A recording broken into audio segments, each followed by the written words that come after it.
Hello, and we're back for Psalm 57.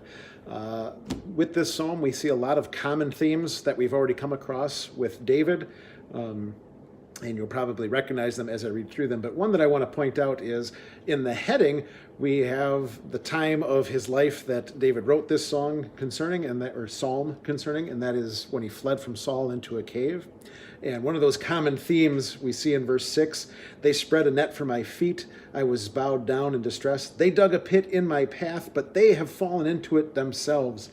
Common theme that often evil recoils on the evildoer's own head. And here, thinking of this time in David's life, certainly true for Saul. He was trying to trap David and capture him, and as we know from Bible history, at one of these occasions when David was in a cave hiding from Saul, Saul went into that cave not knowing that David was in there, and had David decided to, he could have taken Saul's life.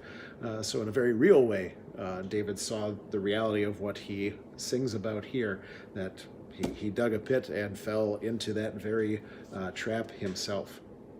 But let's just read through it, and perhaps one or two things will strike me as I go through before my closing thought. Psalm 57. Have mercy on me, O God, have mercy on me, for in you my soul takes refuge. I will take refuge in the shadow of your wings until the disaster has passed. I cry out to God Most High, to God who fulfills his purpose for me. He sends from heaven and saves me, rebuking those who hotly pursue me. God sends his love and his faithfulness.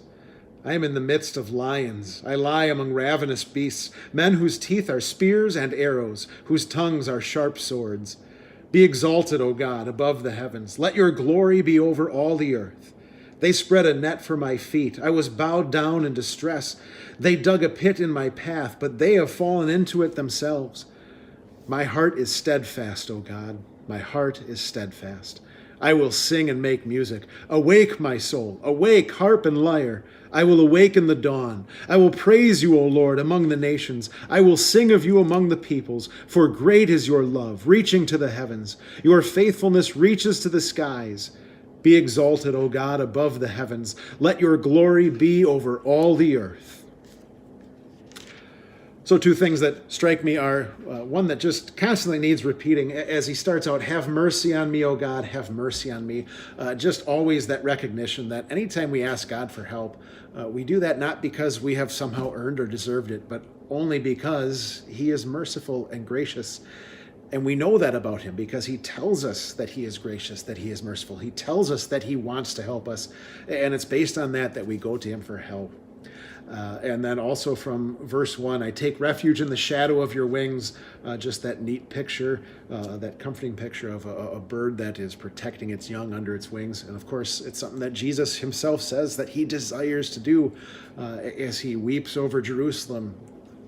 I have longed to gather you as a hen gathers her chicks under her wings, Jesus says. So when we find ourselves seeking refuge with the terminology that David uses, it's something that God himself approves of. He wants to do that. And so we ask him to fulfill his promises, to keep his promises. And the closing thought is simply, and maybe it's been present in other Psalms where David's been asking for help, but it really only struck me with this one so far, is we hear him asking for help, talking about the very serious danger he's in. And then for the last half of the psalm, it's like it's all melted away. There's nothing but praise for God. My heart is steadfast, and then it empties out in praise.